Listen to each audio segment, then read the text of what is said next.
आप सबों का अपने YouTube चैनल एग्ज़ाम से में स्वागत है। आज साइंस का पार्ट 2 झारखंड सीजीएल के सिलेबस के अनुसार एक सेट लाया गया है, जिसमें देखते हैं कुछ महत्वपूर्ण क्वेश्चन। पहला क्वेश्चन है, जब हवा की गति बढ़ जाती है तो दाब क्या होता है? घट जाता है, बढ़ जाता है। सी नंबर ना बढ़ता है ना घटता है, और डी नंबर इनमें से कोई नहीं। तो इन चारों ऑप्शन में क्या हो सकता है? जब हवा की गति बढ़ती हो तो यह घट जाती है, क्योंकि किसी भी स्थान पे वायु दाब दो अलग अलग स्थानों पर भिन्न भिन्न होती है, जिसके कारण जब हवा तेज बढ़ती है, तेज होती है, तो उसकी गति घट जाती है। नेक्स्ट क्वेश्चन है, वह तापमान जिस पर किसी चुंबक का चुंबकत्व कम होने लगता है क्या कहलाता है?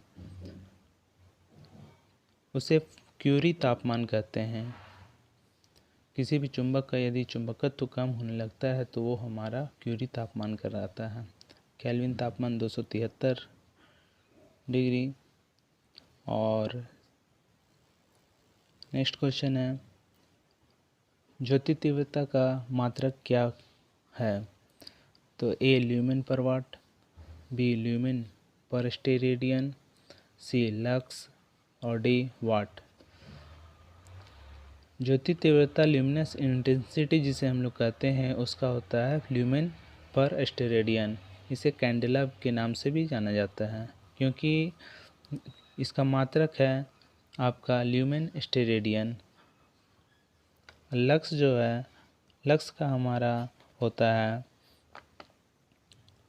प्रदीप्त घनत्व का ऐसा ही मात्रक है, और ल्यूमेन है ज्योति फ्लक्स का, और ज्योति तीव्रता का कैंडेला, जिसका मात्रक है हमारा ल्यूमेन स्टेरेडियन। नेक्स्ट क्वेश्चन है, वह धातु जिसे चाकू द्वारा सुगमतापूर्वक काटी जाती है? सोडियम, लोहा, पारा और तांबा, इन सबको नहीं काटी जाती है। अगला क्वेश्चन देखते हैं, चार्ल्स का नियम संबंध दर्शाता है आयतन तथा दाब में, बी आयतन तथा तापमान में, सी दाब तथा तापमान में, द्रव्यमान तथा आयतन में। तो इसमें आयतन तथा तापमान में होता है, क्योंकि इसका चार्ल्स नियम क्या कहता है? तो चार्ल्स नियम को गैस नियम या आयतन नियम भी कहा जाता है। गैस को नियत दाब पर जैसे जैसे गर्म करने पर इसका विस्तार होता है। इसका जो वॉल्यूम होता है वो अनुक्रमानुपाती होता है तापमान का, इसलिए ये आयतन तथा तापमान पे निर्भर करता है, संबंध को दर्शाता है। व्यक्ति की नाड़ी की गति, नेक्स्ट क्वेश्चन, व्यक्ति की नाड़ी की गति माप कर एक चिकित्सक अनुमान लगाता है। क्या अनुमान लगाता है नाड़ी की गति से? शरीर में रक्त के परिमाण को, फेफड़ों की स्थिति का, हृदय गति का, यकृत की स्थिति का, या हृदय की गति का अनुमान लगाता है। हार्ट बीट का चेक करता है सभी डॉक्टर, जब नस उसके जांचा जाता है तब। पृथ्वी पर पाई जाने वाली सरल वस्तु वनस्पति है फर्न, एल्गी, कवक, बैक्टीरिया। तो सरल वनस्पति हमारा एल्गी है। नेक्स्ट क्वेश्चन, रेडियोधर्मी तत्व निम्न में से किसको उत्सर्जित नहीं करते हैं? तो न्यूट्रॉन, इलेक्ट्रॉन, प्रोटॉन, पॉजिट्रॉन। तो रेडियोधर्मी तत्व निम्न में से प्रोटॉन को उत्सर्जित नहीं करते हैं। रेडियोधर्मी तत्व क्या है? तो रेडियोधर्मी तत्व हमारे आवर्त सारणी में 82 से, जिसकी परमाणु संख्या 82 है, उससे ऊपर वाले तत्व को कहा जाता है। यह एक अस्थिर तत्व है। इसमें से अल्फा, बीटा और गामा किरणें निकलती हैं, और इस अल्फा, बीटा, गामा किरणें को बैकुरल किरण भी कहते हैं।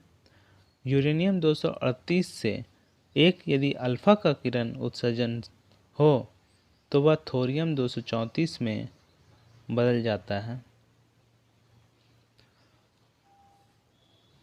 रेडियोधर्मी तत्व के बारे में हम लोग ने देखा।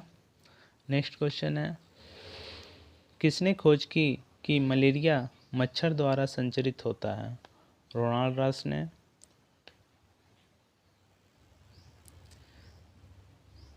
एक लेंस की क्षमता 2.5 डायोप्टर है। लेंस की फोकस दूरी सेंटीमीटर में क्या होगी? इस लेंस की क्षमता का फॉर्मूला होता है फोकस दूरी equal to 1/d dioptre metre. Focus दूरी, तो इसमें हम क्या करेंगे, f equal to 1/2 divided by 2.5 metre और उसे सेंटीमीटर में चेंज करेंगे तो अब वैल्यू बैठाएंगे तो हमारा 40 आ जाएगा।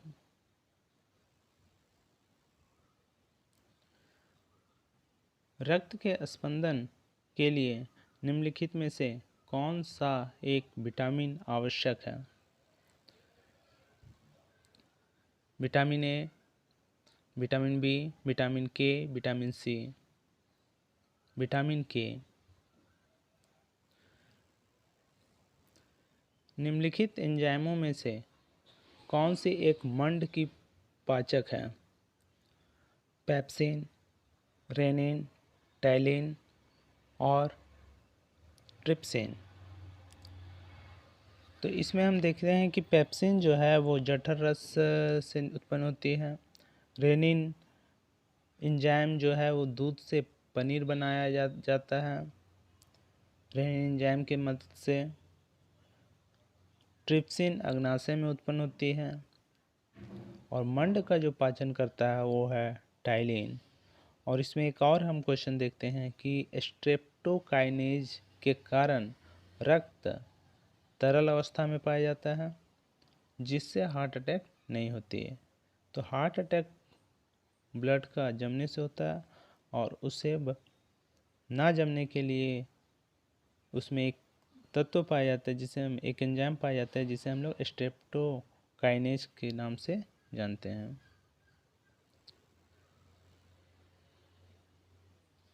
एक मोटर वाहन का पीछे की चीज़ें दिखलाने वाला दर्पण कैसा होता है? इसका उत्तर होगा पीछे वाले दृश्य को देखने के लिए गाड़ी में उत्तल दर्पण का उपयोग किया जाता है। अवतल दर्पण से प्रकाश के हेडलाइट में भी उपयोग होता है क्योंकि उसमें प्रकाश फैलता है। पक्षियों में पंखों का मुख्य काम क्या होता है? शरीर की ऊष्मा को बनाए रखने के लिए रोधन प्रदान करना, पंखों को उड़ने के लिए फैलान का जगह प्रदान करना, शरीर के बाहरी भाग को जलरोधी बनाना, प्रजाति और लिंग पहचान के लिए रंजन प्रदान करना। तो पक्षियों में पंखों का मुख्य रूप से काम होता है कि शरीर की ऊष्मा को बनाए रखने के लिए रोधन प्रदान करना। नेक्स्ट क्वेश्चन, जलते हुए बल्ब के तंतु का ताप सामान्यतः क्या होता है? तो 2000 डिग्री सेल्सियस से 2500 डिग्री सेल्सियस होता है। सी नंबर ऑप्शन हमारा होगा। फोटोग्राफी प्लेटों में सिल्वर हैलोडो का प्रयोग किया जाता है क्योंकि यह प्रकाश से अपचित होते हैं। बिल्कुल रंगीन होते हैं ऐसा नहीं हो सकता है। हाइपो सॉल्यूशन में घुलनशील होते हैं ये भी नहीं होगा। वायु में ऑक्सीकृत होते हैं ये भी नहीं होगा। इसमें हमारा ऑप्शन नंबर ए प्रकाश में अपचित होते हैं। मानव शरीर में निम्नलिखित तत्व की प्रचुरता होती है। किस तत्व की प्रचुरता है? Iron, oxygen, C number carbon, D number nitrogen. तो इसका आंसर हमारा बी होगा ऑक्सीजन। क्यों? क्योंकि जितने भी कोशिकाएं हैं सभी का निर्माण या उनमें जो पाया जाता है वो ऑक्सीजन ही पाया जाता है। नेक्स्ट क्वेश्चन, पानी में डूबी हुई लकड़ी मुड़ी हुई दिखाई देती है। निम्नलिखित कारण से ऐसा प्रतिभासित होता है। प्रकाश का परावर्तन, प्रकाश का विवर्तन, प्रकाश का अपवर्तन और प्रकाश का विसर्जन। प्रकाश का परावर्तन में एक प्रकाश की किरण आती है और किसी सतह से टकराकर वो वापस लेते हैं, उसे प्रकाश का परावर्तन कहते हैं।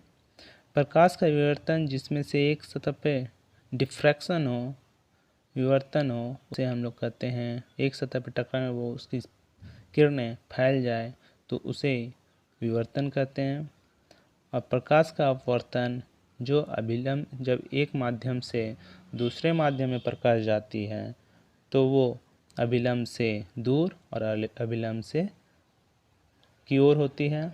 तो अभिलंब की ओर कब होती है? जब कोई माध्यम, जब प्रकाश सघन माध्यम, जैसे किसी कांच से यदि प्रकाश निकलती है और विरल माध्यम हवा में जाती है तो वो अभिलंब से और चली जाएगी।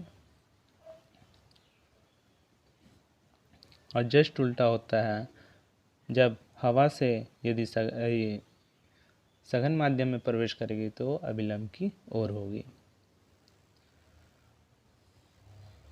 शरीर में कार्बोहाइड्रेट निम्नलिखित रूप में संग्रहित होता है। अगला क्वेश्चन क्या है देख लीजिए। तो ए नंबर शर्करा, स्टार्च, ग्लूकोज या ग्लाइकोजन। तो यह ग्लाइकोजन होता है, यह शरीर में कार्बोहाइड्रेट के रूप में संग्रहित होता है। नेक्स्ट क्वेश्चन, पानी को शुद्ध करने के लिए पोटेशियम परमैंगनेट का प्रयोग किया जाता है, क्योंकि यह ऑक्सीकरणीय कारक होता है, यह पानी की अशुद्धि को घोल लेता है, यह एक अपचायक कारण होता है, इनमें से कोई नहीं है। यह एक ऑक्सीकरणीय कारक होता है।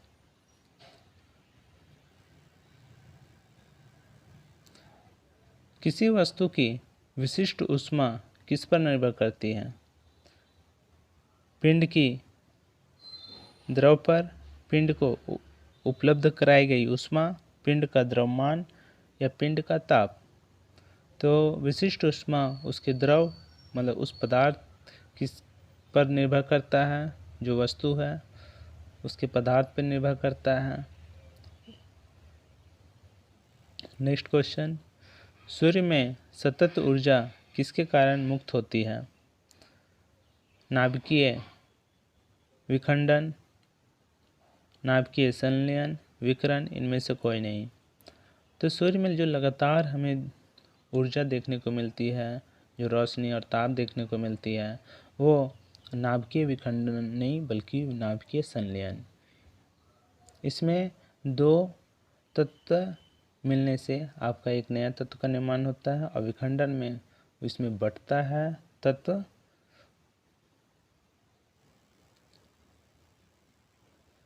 मम्पस है क्या? मम्पस जीवाणुओं द्वारा उत्पन्न होता है, प्रोटोजोआ द्वारा उत्पन्न होता है, विषाणुओं द्वारा उत्पन्न होता है या कवक द्वारा उत्पन्न होता है? तो मम्प्स या विषाणुओं द्वारा उत्पन्न होता है। मम्प्स है क्या? तो किन्हीं को, जैसे बच्चों को अक्सर देखा जाता है कि गले के किनारे में फूल जाता है और दर्द होता है, जिससे मुंह खोलने और बंद करने में, कुछ खाने में हमें परेशानी होते हैं। उसके लिए बाहर से दवा दिए जाते हैं या किसी तरह का जेल लगाकर उसे ठीक किया जाता है, उसे मम्प्स कहा जाता है। हम इन तस्वीरों में देखते हैं मम्प्स का।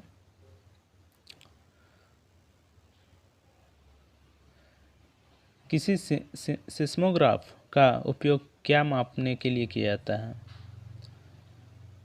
समुद्र की गहराई पहला नंबर, वायु की आर्द्रता, जहाज़ों की दिशा या भूकंप का झटका। समुद्र की गहराई मापने के लिए जिस मापन का यूज करते हैं उसे फेदोमीटर कहते हैं। वायु की आर्द्रता मापने के लिए हाइग्रोमीटर की उपयोग करते हैं। भूकंप का झटका हम सिस्मोग्राफ से मापते हैं। नेक्स्ट क्वेश्चन, उबलते पानी की अपेक्षा भाप से अधिक जलन का कारण क्या है? तो उबलते पानी की अपेक्षा भाप का तापमान अधिक होता है। भाप वाष्प की अवस्था में होता है। भाप अधिक दबाव डालता है। भाप की गुप्त ऊष्मा के कारण होता है। तो यह जो उबलता है पानी और उससे निकलने वाला जो भाप है उसमें हमें अधिक जलन महसूस होता है, क्योंकि भाप की गुप्त ऊष्मा के कारण ही ऐसा होता है। भाप में एक गुप्त ऊष्मा पाया जाता है जिसके कारण यह होता है।